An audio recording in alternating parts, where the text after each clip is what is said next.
new topic that is called as a digestive system of Herdmania.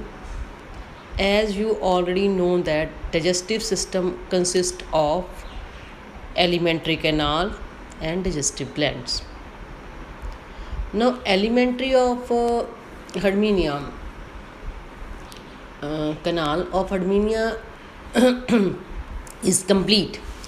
It comprises, as you see in the figure, mouth or called buccal aperture or buccal siphon, buccal cavity, pharynx, and pharynx is divisible into two parts, pre-branchial zone and branchial zone.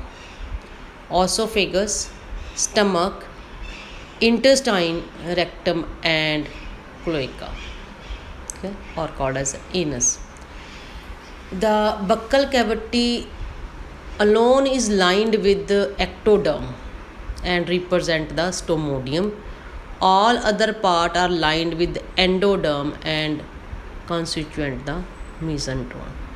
Now beta ਆਪਾਂ ਜਿਹੜੀ ਹੈ ਹੁਣ one by one ਸਾਰੇ parts ਦੀ ਗੱਲ ਕਰਦੇ ਆ. Now I'm showing you one figure of that in which you can see that what are the parts. So at this side ਆਪਾਂ ਕੀ ਦੇਖਦੇ ਆ ਕਿ there is what at the one side of your left side, that is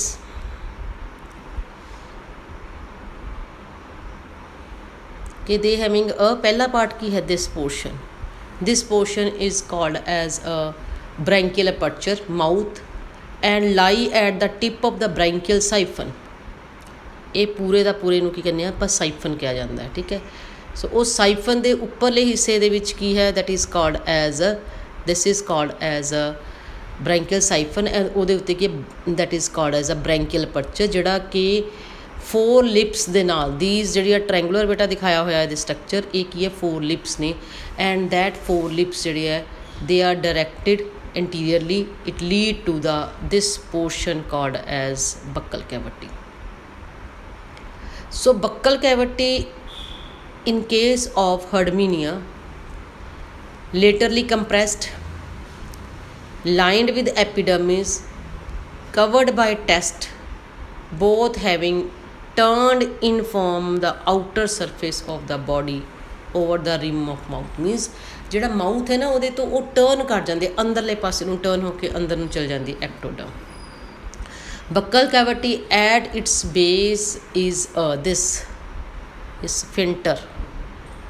That sphincter ਜਿਹੜਾ interior ਤੋਂ ਉਤਲੇ ਪਾਸੇ ਹੁੰਦੇ ਆ, ਸੋ ਉਹਦੇ ਵਿੱਚ ਦਿਖਾਇਆ ਨਹੀਂ ਹੋਇਆ ਬੇਟਾ ਇੱਥੇ. ਆਪਾਂ ਹੁਣ ਤੁਹਾਡੀ ਬੁੱਕ ਵਾਲਾ ਡਾਇਗਰਾਮ ਵੀ ਦੇਖਦੇ ਆ.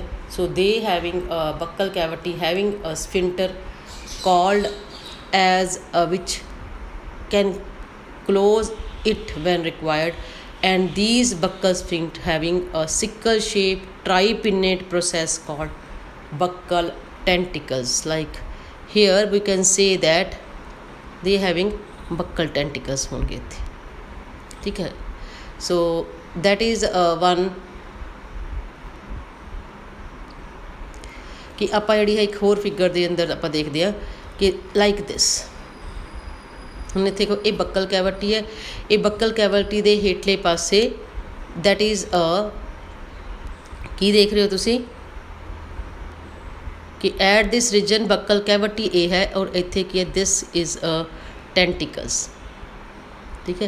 So that is called as a buccal tentacle. During life the tentacles stand out at right angle to the wall of the siphon and meet in the center. Mean tentacle ਇਸ ਤਰੀਕੇ ਨਾਲ ਲੱਗਦਾ ਜਿਵੇਂ ਇੱਕ ਦੂਜੇ ਵਾਲੇ ਪਾਸੇ ਨੂੰ ਇੱਕ ਤੁਸੀਂ ਇਹ ਮੰਨ ਕੇ ਚੱਲੋ ਕਿ ਜਿਵੇਂ ਕੋਈ ਧਾਗੇ ਨੇ, ਜਾਂ ਕੋਈ ਸਿੰਪਲੀ ਆਪਾਂ ਕਹਿ ਲਈਏ ਕਿ ਵਾਇਰ ਦੇ ਮੈਸ਼ ਨੇ, ਤੇ ਉਹ ਇੱਕ ਦੂਜੇ ਨਾਲ ਇੰਟਰ ਐਂਗਲ ਬਣਾਉਂਦੇ ਆ, ਤੇ ਮਾਈਕਰੋਸਕੋਪਿਕ ਕੀ ਹੈ ਕਿ ਉਹਦੇ ਉਹ ਇੱਕ ਛਣਨੀ ਬਣ ਜਾਂਦੀ ਹੈ, ਐਂਡ ਛਣਨੀ ਬਣ ਕਰਕੇ ਕਿ ਉਹਨੇ 'ਚੋਂ ਓਨਲੀ ਮਾਈਕਰੋਸਕੋਪਿਕ ਫੂਡ ਪਾਰਟੀਕਲ ਜਿਹੜੇ ਆ ਉਹ ਐਂਟਰ ਕਰਦੇ ਨੇ in this region that is called as a firings, ਠੀਕ ਹੈ.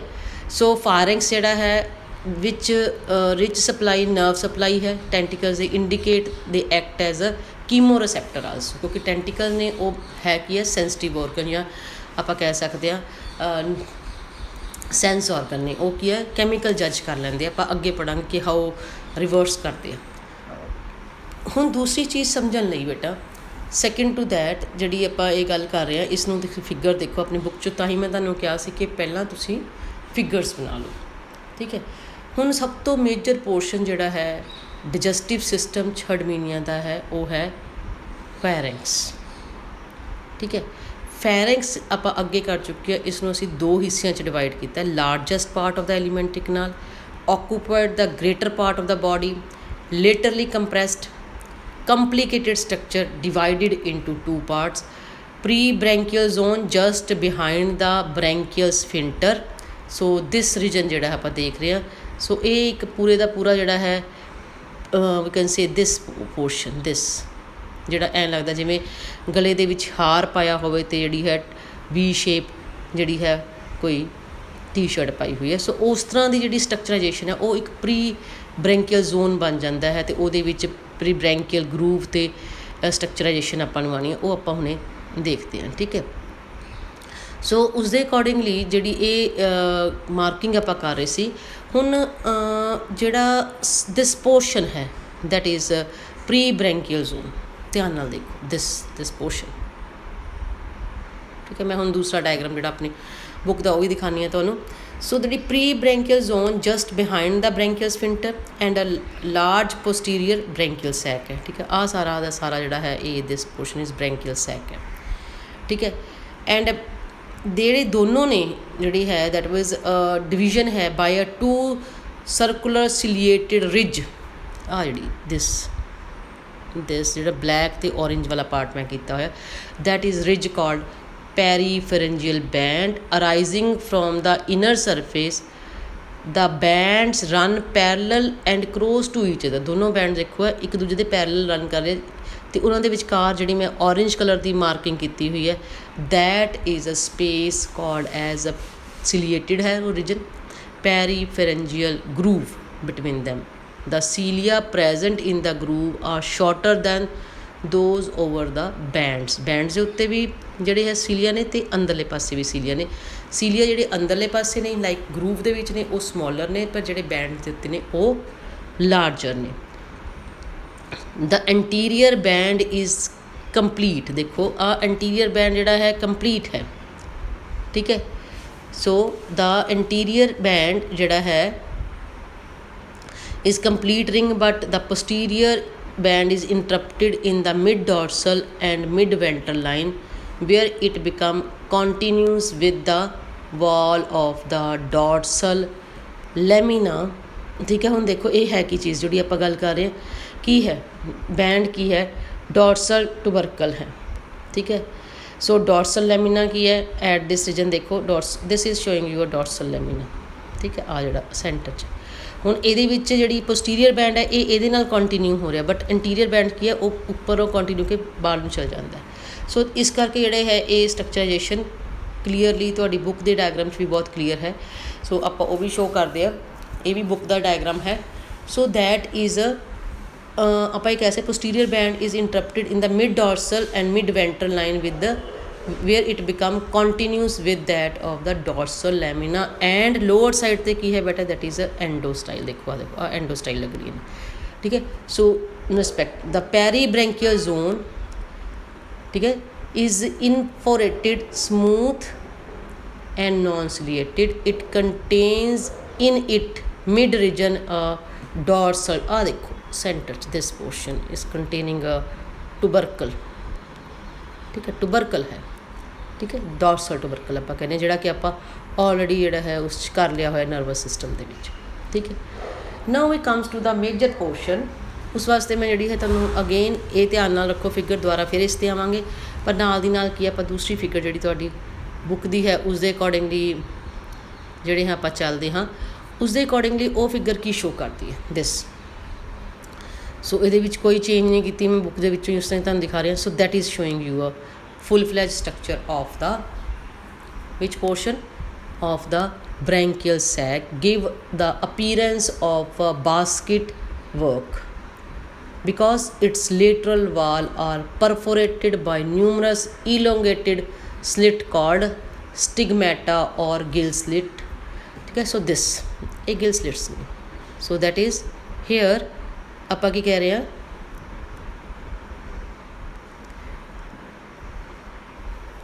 Like this. ਸੋ ਇਹ ਇੱਕ ਬਾਸਕਿਟ ਦੀ ਅਪੀਅਰੈਂਸ ਦੇ ਰਹੇ, ਠੀਕ ਹੈ। ਐਂਡ ਇਸ ਦੇ ਵਿੱਚ ਆ ਜਿਹੜੇ ਡਾਟਸ ਆਪਾਂ ਕਾਲੇ ਕਾਲੇ ਕਹਿ ਰਹੇ ਹਾਂ, this black portion that is giving a appearance of the gill slit. So there are about 2 lakh stigmata on each side, means ਖੱਬੇ ਪਾਸੇ ਵੀ ਤੇ ਸੱਜੇ ਪਾਸੇ, left ਤੇ right, and bear a long cilia on their margin। ਆਪਾਂ ਅਗਲਾ ਇੱਕ diagram ਜਿਹੜੀ ਹੈ ਸ਼ੋ ਕਰਾਂਗੇ ਜਿਸ ਦੇ ਵਿੱਚ ਕੀ ਹੈ, ਲੇਟਰਲ ਵਾਲ ਜਿਹੜੀ ਹੈ ਉਹ ਦੇ ਵਿੱਚ ਆਪਾਂ ਦੇਖਾਂਗੇ ਗਿਲ ਸਲਿਟ ਦੇ ਵਿੱਚ ਕਿਵੇਂ ਸੀਲੀਆ ਰਹੇ ਨੇ ਲੇਟਰਲ ਵਾਲ, and they almost cover the stigmata to prevent the escape of food particle, ਠੀਕ ਹੈ ਨਾ। ਕਿਉਂਕਿ ਜਿਹੜੀ ਇਹ ਨਾ ਜਿਹੜਾ ਇਹ ਜੇ ਆਪਾਂ ਡਾਇਗਰਾਮ ਦੇਖ ਰਹੇ ਬੇਟਾ, ਇਹਦੇ ਇਹ ਇਨਫੈਕਟ ਕੀ ਆ, ਦੇਖੋ ਉੱਪਰਲੇ ਸਾਈਡ 'ਤੇ ਜਿਹੜਾ ਇਹ ਪੋਰਸ਼ਨ ਖਾਲੀ ਦਿਖਾ ਰਹੇ, ਇਹ ਪੂਰੀ ਇੱਕ ਕੈਵਿਟੀ ਹੈ ਜਿਸ ਨੂੰ ਅਸੀਂ ਏਟਰੀਅਮ ਕਹਿੰਦੇ ਹਾਂ, ਠੀਕ ਹੈ।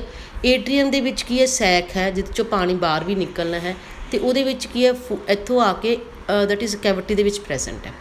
ਸੋ ਉਹ ਇਹ ਧਿਆਨ ਨਾਲ ਸਮਝਿਆ, ਮੰਨ ਲਓ ਇਹ ਸਮਝ ਲਓ ਕਿ ਇੱਕ ਸੈਕ ਬਣਿਆ ਹੋਇਆ ਹੈ, ਸੈਕ ਦੇ ਵਿੱਚ ਓਪਨਿੰਗ ਜਿਹੜੀ ਹੈ ਉਹਦੇ ਵਿੱਚੋਂ ਦੀ ਜਿਹੜੀ ਹੈ ਬਾਹਰਲੇ ਪਾਸੇ ਉਹਦੇ ਵਿੱਚ ਡਾਈਜੈਸਟਿਵ ਸਿਸਟਮ ਪਿਆ, ਪਰ ਉਹਦੇ ਬਾਹਰਲੇ ਪਾਸੇ ਇੱਕ ਕੈਵਿਟੀ ਹੈ, ਉਸ ਕੈਵਿਟੀ ਨੂੰ ਅਸੀਂ ਏਟਰੀਅਮ ਕਹਿ ਰਹੇ ਹਾਂ, ਜਿਸ ਦੇ ਵਿੱਚ ਕੀ ਹੈ ਜਿਹੜਾ ਫੈਰੈਂਕਸ ਹੈ ਉਸ ਦੇ ਵਿੱਚ ਹੋਲਸ ਨੇ, ਦੈਟ ਮੀਨਸ ਹੋਲਸ 'ਚੋਂ ਪਾਣੀ ਅਤੇ ਫੂਡ ਬਾਹਰ ਜਾ ਸਕਦਾ to that of the this cavity ਦੇ ਵਿੱਚ।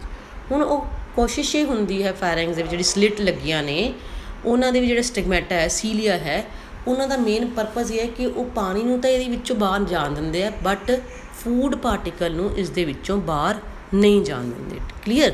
ਸੋ ਇਹ ਜਿਹੜੀ ਹੈ ਮੇਜਰਲੀ ਮੈਂ ਤੁਹਾਨੂੰ ਇੰਨਾ ਇਹ ਪੋਰਸ਼ਨ ਕਰਾਵਾਂਗੇ, ਫਿਰ ਉਸ ਤੋਂ ਅੱਗੇ ਕਰਾਂਗੇ, ਠੀਕ ਹੈ। The almostly covered the stigmata to prevent the food particle. The lateral wall of branchial sac have at interval broad bars transfer and longitude which contain blood vessel and divide the wall into squarish rectangular stigmatic area, ਠੀਕ ਹੈ ਨਾ। ਜਿਹਨੂੰ ਆਪਾਂ ਧਿਆਨ ਨਾਲ ਦੇਖਾਂਗੇ ਜਾਂ ਇੱਕ ਫਿਗਰ ਹੋਰ ਦੇਖਾਂਗੇ, ਇੱਕ ਸਕੁਏਰਿਸ਼ ਏਰੀਆ ਬਣ ਜਾਂਦਾ ਜਿਸ ਦੇ ਵਿੱਚ ਇਸ ਲੰਬੀਆਂ ਬਾਰਸ ਵੀ ਹੋਣਗੀਆਂ, ਟਰਾਂਸਵਰਸ ਬਾਰ ਵੀ ਹੈ, ਬਿਕੋਜ਼ ਦੇ having blood supply in them, and ਉਸ ਬਲੱਡ ਸਪਲਾਈ ਦੇ ਵਿੱਚ ਇੱਥੇ ਕੀ ਹੈ ਸਲਿਟਸ ਨੇ, ਲਾਈਕ ਜੇ ਆਪਾਂ ਇੱਥੇ ਡਰਾ ਕਰੀਏ ਲਾਈਕ ਦਿਸ, ਸੋ ਦੇ ਹੈਵਿੰਗ these bars, then ਇਸ ਤਰੀਕੇ ਨਾਲ ਬਾਰਸ ਬਣ ਰਹੀਆਂ ਨੇ, ਠੀਕ ਹੈ। ਸੋ then this is transverse, and then here is a gill slits, and it in a gill slits ਦੇ ਵਿੱਚ ਕੀ ਹੈ, what is cilia is present, ਕੀ ਹੈ ਇਸ ਦੇ ਵਿੱਚ cilia। ਸੋ ਇਹ cilia ਇਸ ਤਰੀਕੇ ਨਾਲ ਹੈ ਕਿ ਇਸ 'ਚ ਇਸ ਤਰ੍ਹਾਂ ਨੈਟਵਰਕ ਵਾਂਗੂ ਅਰੇਂਜ ਹੋਇਆ ਹੋ ਜਾਂਦਾ ਕਿ ਇਹਦੇ ਵਿੱਚੋਂ ਕੀ ਹੈ ਵਾਟਰ ਤਾਂ ਨਿਕਲ ਜੇ, ਫੂਡ ਪਾਰਟੀਕਲ ਜਿਹੜਾ ਹੈ ਨਹੀਂ ਨਿਕਲ ਸਕਦਾ। ਈ ਸਟਿਗਮੈਟਲ ਏਰੀਆ ਆਰ, ਹੁਣ ਉਹ ਕਿਹੜਾ ਹੈ ਜਿਹੜਾ ਆਪਾਂ ਇਹ ਬਣਾ ਰਹੇ area, it is area has 5 or 6 ਸਟਿਗਮੇਟਾ, ਠੀਕ ਹੈ। ਜਿਵੇਂ ਮੈਂ 3 ਦਿਖਾਏ 6 ਸਟਿਗਮੇਟਾ ਹੁੰਦੇ ਆ, and then there is beside the broad bar thin longitudinal interstigmatal bar, this thin longitudinal interstigmatal bar between the adjacent stigmata and thin transverse intrasegmental bar occur each row of the stigmata। ਤੇ ਇਹਨਾਂ ਵਿੱਚ ਕੀ ਹੁੰਦਾ blood supply ਹੁੰਦੀ ਹੈ ਕਿਉਂਕਿ ਜਾਣਾ ਹੈ, ਠੀਕ ਹੈ। ਮੈਂ ਉੱਥੇ ਨਹੀਂ ਦਿਖਾਈ ਸਾਈਡ 'ਤੇ, ਠੀਕ ਹੈ। So now that is a main point. ਜੇ ਤੁਹਾਨੂੰ ਇੰਨਾ ਸਮਝ ਆ ਗਿਆ ਹੈ so clear with that, because ਇਹ ਬਹੁਤ ਹੀ ਇੰਪੋਰਟੈਂਟ ਪਾਰਟ ਹੈ। ਕਈ ਵਾਰੀ ਮੋਸਟਲੀ ਦੇਖੋ ਦੋ ਜਿਹੜੇ ਇਹਦੇ ਸਿਸਟਮ ਨੇ ਨਾ, ਦਿਸ ਔਰਗਨਿਜ਼ਮ ਆਪਾਂ ਕਹਿ ਰਹੇ ਹਾਂ ਜਿਹੜੀ ਹਰਡਮੀਨੀਆ, ਇਹਦੀ ਸਭ ਤੋਂ ਮੇਨ ਜਿਹੜਾ ਹੈ ਇੰਪੋਰਟੈਂਟ ਇੱਕ ਸਰਕੂਲੇਟਰੀ ਸਿਸਟਮ ਬੇਟਾ ਇੰਟਾਇਰਲੀ ਡਿਫਰੈਂਟ ਹੈ, ਬਹੁਤ ਇੰਪੋਰਟੈਂਟ ਹੈ।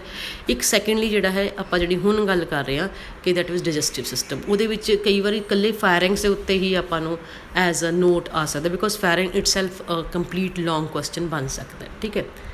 Then the inner surface of the each lateral wall of the branchial sac is raised into 9 or 10 prominent crescent called longitudinal folds, ਜਿਹੜੇ ਆਪਾਂ ਹੁਣੇ ਦੇਖਿਆ ਹੈ ਪਹਿਲੀ ਵਾਲੀ figure, that is indicated to you ਕਿ ਕਿਹੜੀ ਜਿਹੜੀ ਇਸ ਵਿੱਚ ਦੇਖੋ ਕਿੰਨੀਆਂ ਉਹ ਬਾਰਸ ਨੇ, ਠੀਕ ਹੈ। longitudinal bars that are just behind the posterior pharyngeal band and converge, ਦੇਖੋ ਇੱਥੋਂ ਸ਼ੁਰੂ ਹੁੰਦੀਆਂ ਨੇ ਐਂਡ ਇਸ ਤਰ੍ਹਾਂ ਕਨਵਰਜ ਹੁੰਦੀਆਂ ਨੇ, ਇੱਥੋਂ ਸ਼ੁਰੂ ਹੁੰਦੀਆਂ ਨੇ ਦੈਨ ਕਨਵਰਜ ਹੁੰਦੀਆਂ ਨੇ, ਠੀਕ ਹੈ। ਸੋ ਲਾਈਕ ਦੈਟ ਕਿ ਜਿਹੜੀ ਆਪਾਂ ਸਟਰਕਚਰਾਈਜੇਸ਼ਨ ਤੋਂ ਕਰ ਰਹੇ ਹਾਂ ਕਿ ਲਾਈਕ ਦੇ ਆਰ ਸ਼ੁਰੂ ਇੱਥੋਂ ਹੋਈਆਂ ਇਸ ਤਰ੍ਹਾਂ ਕਰਵਸ ਹੋ ਰਹੀਆਂ, ਦੇ ਸ਼ੁਰੂ ਇੱਥੋਂ ਐਂਡ ਕਿੱਥੇ ਜਾ ਕੇ ਰੁਕ ਰਹੀਆਂ ਨੇ ਇਨ ਅ ਸੈਂਟਰ ਰੀਜਨ ਜਿੱਥੇ ਓਸੋਫੇਗਸ ਦੀ ਓਪਨਿੰਗ ਹੈ, ठीक है। these fold increase the surface area, ठीक है, because it come in contact with the sea water into the sac. The entire inner surface of the branchial sac including the longitudinal fold, ਇਹਨਾਂ ਦੇ ਉੱਤੇ ਸਾਰਿਆਂ ਦੇ ਉੱਤੇ ਕੀ ਹੈ, cilia is present, ਠੀਕ ਹੈ। and these cilia are shorter than those bordering the stigmata and often termed frontal cilia because they face the main water current, ठीक है। ਇਹ ਇਹਨਾਂ ਸਮਝ ਆ ਗਈ, ਜੇ ਸਮਝ ਆ ਗਈ ਤਾਂ ਦੈਟਸ ਵੈਰੀ ਗੁੱਡ। ਤਾਂ ਉਸ ਤੋਂ ਬਾਅਦ ਆਪਾਂ ਕਰਨਾ ਹੈ ਦਿਸ ਐਂਡੋਸਟਾਈਲ। ਥੱਲੇ ਕੀ ਹੈ, ਨੈਕਸਟ ਔਰਗਨ ਜਿਹੜਾ ਹੈ ਐਡਾ ਲੋਅਰ ਸਾਈਡ ਦੇ ਉੱਤੇ ਐਂਡੋਸਟਾਈਲ ਹੁੰਦਾ ਹੈ, ਠੀਕ ਹੈ। ਸੋ ਐਂਡੋਸਟਾਈਲ ਜਿਹੜਾ ਹੈ that is called as a hypopharyngeal, a narrow groove called as endostyle or hypopharyngeal groove run along the anterior and ventral border of the branchial sac. So anteriorly ਕੀ ਹੈ, wall of endostyle groove are continuous with the posterior, ਆਪਾਂ already ਕਰ ਚੁੱਕੇ ਹਾਂ, ਠੀਕ ਹੈ। posterior pharyngeal peripharyngeal band ਦੇ ਨਾਲ and the groove itself merge with the peripharyngeal groove, ਧਿਆਨ ਨਾਲ ਕਰਨਾ ਹੈ। posteriorly the endostylar groove and a little distance from the osophageal opening, ਇੱਥੇ ਆ ਕੇ ਦੇਖੋ ਉਹ ਜਿਹੜਾ groove ਹੈ ਇੱਥੇ ਆ ਕੇ ਖਤਮ ਹੋ ਜਾਂਦਾ, ਉਹ osophageal ਦੀ opening ਤੱਕ ਨਹੀਂ ਪਹੁੰਚਦਾ, ਠੀਕ ਹੈ। ਸੋ ਦੈਟ ਵਾਜ਼ ਥੋੜ੍ਹਾ ਜਿਹਾ ਲਿਟਲ ਜਿਹੜਾ ਹੈ distance from the opening, but its wall extend up to the osophageal opening as retropharyngeal band. Endostyle is lined with the 5 long, ਹੁਣ endostyle ਦਾ ਬੇਟਾ ਮੈਂ ਦੇਖਦੀ ਹਾਂ if ਮੈਂ ਇਹਦਾ ਇੱਕ ਹੋਰ ਵਿਊ ਜਿਹੜਾ ਹੈ ਜੇ ਪਿਕ ਕੀਤਾ ਹੋਇਆ, ਸੋ ਦੈਨ ਜਿਹੜੀ ਹੈ ਆਪਾਂ ਉਸ ਚੀਜ਼ ਨੂੰ ਦੇਖ ਲਾਂਗੇ। Otherwise this is another picture ਜਿਹੜੀ ਜੇ ਕਿ ਇੰਡੀਕੇਟ ਕਰ ਰਹੀ ਹੈ ਕਿ ਦੇਖੋ ਕਿਸ ਤਰੀਕੇ ਨਾਲ ਪ੍ਰੀ ਬ੍ਰੈਂਕੀਅਲ ਜ਼ੋਨ ਹੈ। ਸੋ ਇਸ ਨੂੰ ਆਪਾਂ ਅਲੱਗ-ਅਲੱਗ ਇਟ ਇਜ਼ ਅਨਦਰ ਡਾਇਗਰਾਮ ਜਿਹੜੀ ਹੈ, ਤੁਸੀਂ ਇਹਨੂੰ ਮੈਂ ਤੁਹਾਨੂੰ ਸੈਂਡ ਵੀ ਕਰੂੰਗੀ, ਇਹਦੇ ਵਿੱਚ ਕਲੀਅਰ ਹੈ। ਆਹ ਦੇਖੋ ਇਹਦੇ ਟੈਂਟੀਕਲਸ ਨੇ, ਇਹ ਓਪਨਿੰਗ ਹੈ ਓਸੋਫੇਗਸ ਦੀ ਜਿਹੜੀ ਹੈ, ਸੋ that is there. And this structure ਦੇਖੋ, ਇਹ ਬ੍ਰੈਂਕੀਅਲ ਪਰਚਰ ਇਸ ਤਰ੍ਹਾਂ ਟੈਂਟੀਕਲਰ ਬ੍ਰੈਂਕੀਅਲ ਟੈਂਟੀਕਲ ਲੱਗੇ ਹੁੰਦੇ ਆ, ਸੋ ਦਿਸ ਸਟਰਕਚਰ ਦੇ ਅੰਦਰ, ਤਾਂ ਕਿ ਤੁਹਾਨੂੰ ਕਲੀਅਰਲੀ ਇੰਡੀਕੇਟ ਹੋ ਸਕੇ, ਠੀਕ ਹੈ। ਸੋ ਡੋਰਸਲ ਟਵਰਕਲ ਵੀ ਕਲੀਅਰ ਹੈ, ਦਿਸ ਇਜ਼ ਅਨਦਰ ਵਿਊ, ਠੀਕ ਹੈ। ਸੋ ਨਾਓ ਇਸ ਤੋਂ ਬਾਅਦ ਜਿਹੜੀ ਹੈ ਅਨਦਰ ਥਿੰਗ ਜਿਹੜੀ ਹੈ ਮੈਂ ਤੁਹਾਨੂੰ ਦਿਖਾਉਣਾ ਚਾਹੁੰਦੀ ਸੀ, that was if it is present no, so ਉਹ ਮੈਂ ਜਿਹੜੀ ਹੈ ਆਪਾਂ ਇਸ ਚੀਜ਼ ਨੂੰ ਇੱਥੇ ਹੀ ਫਿਰ ਫਿਨਿਸ਼ ਕਰਦੇ ਹਾਂ। Now I will start the next topic ਜਿਹੜੀ ਹੈ ਆਫ ਦਿਸ ਐਂਡੋਸਟਾਈਲ ਤੋਂ ਔਨਵਰਡ ਜਿਹੜਾ ਹੈ ਉਹ ਨੈਕਸਟ ਆਪਾਂ ਕਵਰ ਕਰ ਲਾਂਗੇ, ਠੀਕ ਹੈ ਬੇਟਾ। ਸੋ clear?